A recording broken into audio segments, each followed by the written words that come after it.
আজকের আলোচনায় আমরা আলোচনা করব যোগ বৈশিষ্ট্য সার নিয়ে। 34 নম্বর শ্লোকের বাংলা অনুবাদ।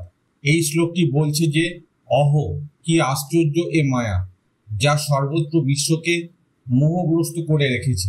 এই মায়া সর্বত্র ছড়িয়ে আছে, অথচ তার অন্তরে প্রকৃত আত্মা বিরাজ করছে। সেই মানুষই আত্মাকে দেখতে পারে না।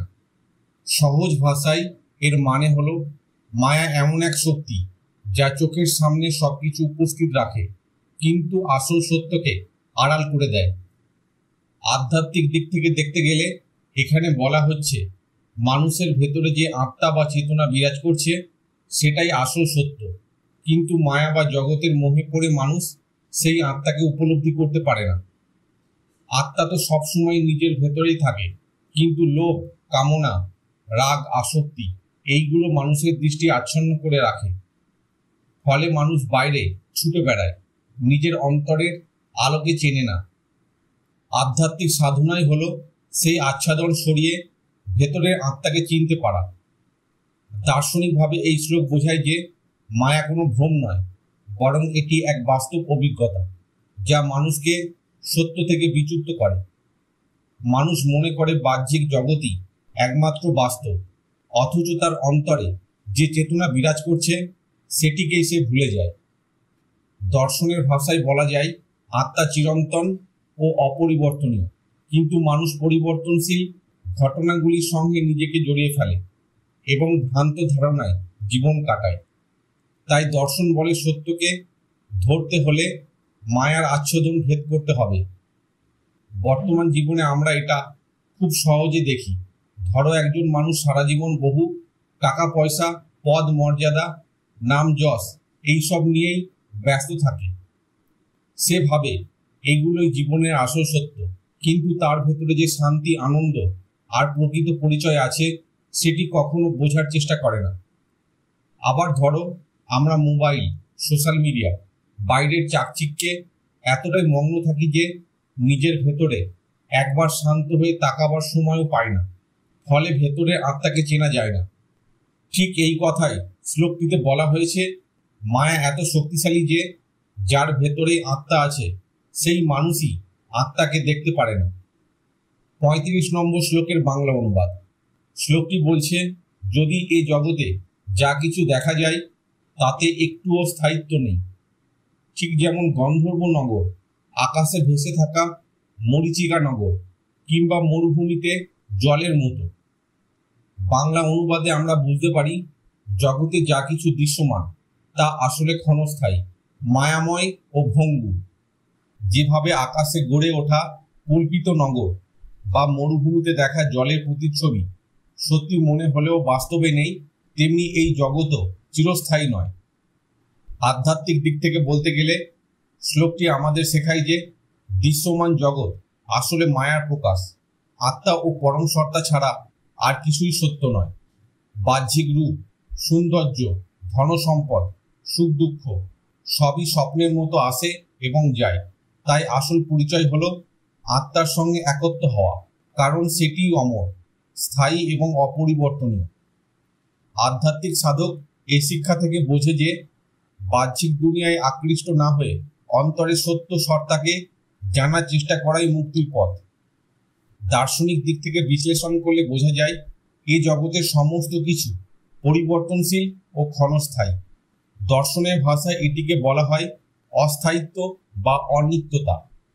যেমন বৌদ্ধ দর্শনে বলা হয়েছে সবকিছু অনিত্য, সবকিছু পরিবর্তনশীল। উপনিষদীয় দর্শনে বলা হয়েছে আত্মা ব্যতীত সবই মায়া। মানসিক জগৎ, অনুভূতি, অভিজ্ঞতা সবই আসা যাওয়ার মতো।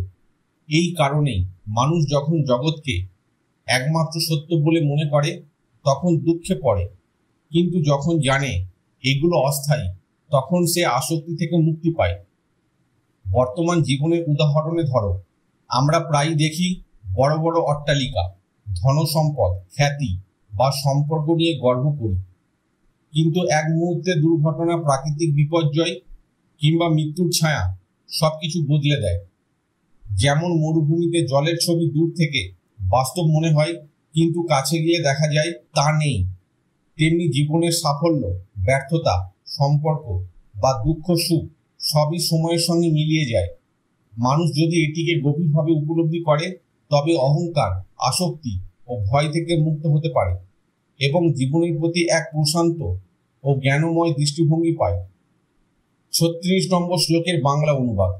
যা ভেতরে ও বাইরে কোথাও চোখে ধরা পড়ে না, যা কখনো নষ্ট হয় না, তাই আসল সত্তা, সেইটি আত্মা নামে পরিচিত। আধ্যাত্মিক দিক থেকে এই শ্লোক আমাদের বুঝিয়ে দেয় যে মায়া কোনো দৃশ্যমান বস্তু নয়। আমরা শরীরকে দেখি, মনের ভাবকে অনুভব করি, কিন্তু আত্মাকে সরাসরি চোখে দেখা যায় না। আত্মা প্রকাশ পায় কেবল তার অস্তিত্বের মাধ্যমে। যেমন আমরা আলো থাকলে আলো দেখি না, দেখি আলোর দ্বারা আলোকিত জগৎ। আত্মা সবসময় অবিনাশী, জন্ম বা মৃত্যুর অধীনে নয়। তাই সাধক যখন অন্তরের গভীরে যায় তখন সে বোঝে যে যা পরিবর্তিত হয় না, যা সব অবস্থার মধ্যে সমান থাকে, সেটিই সত্য আত্মা। দার্শনিকভাবে এই শ্লোক আমাদের জানায় যে যা দেখা যায়, যা অনুভব করা যায়, তা ক্ষণস্থায়ী। বাইরে যা আছে তা পরিবর্তনশীল। ভেতরের চিন্তা ভাবনা ও অনুভূতিও পরিবর্তনশীল, কিন্তু এর মধ্যে এমন কিছু আছে যা অপরিবর্তনীয়, চিরন্তন। সেটাই হলো সত্তা বা আত্মা। দর্শনের ভাষায় বলা যায় দৃশ্য সবসময় নশ্বর, আর দ্রষ্টা নশ্বর নয়। আমরা যদি দেহ ও মনের উপরে উঠে তাকাই তবে সেই চিরন্তন দ্রষ্টা আত্মাকে চিনতে পারব। আজকের জীবনে এর উদাহরণ দেখা যায়। ধরো কারোর মোবাইল ফোন ভেঙে গেল বা হারিয়ে গেল, তখন সে দুঃখ পায় কারণ বাহ্যিক জিনিস নষ্ট হয়েছে। আবার কখনো মনের ভেতরে সুখ দুঃখ আসে, কখনো রাগ কষ্ট হয়। এগুলো আসছে ও যাচ্ছে, কিন্তু যদি আমরা একটু গভীরভাবে ভাবি যে আমি এই সব কিছুর অনুভব করছি, সেই আমি তো সবসময় একই আছি। তা মোবাইল থাক বা না থাক, সুখ আসুক বা দুঃখ আসুক, সেই অপরিবর্তনীয় আমিই হলো আত্মা। বস্তু বা পরিস্থিতি বদলাবে, মনও বদলাবে, কিন্তু আত্মা বদলাবে না। তাই জীবন যুদ্ধে ভেঙে না পড়ে স্থির থেকে সেই সত্য সত্তাকে উপলব্ধি করাই আধ্যাত্মিকতার মূল শিক্ষা। আজকের আলোচনা এখানেই শেষ হলো। পরবর্তী শ্লোকগুলো পরের ভিডিওতে দেওয়া হবে।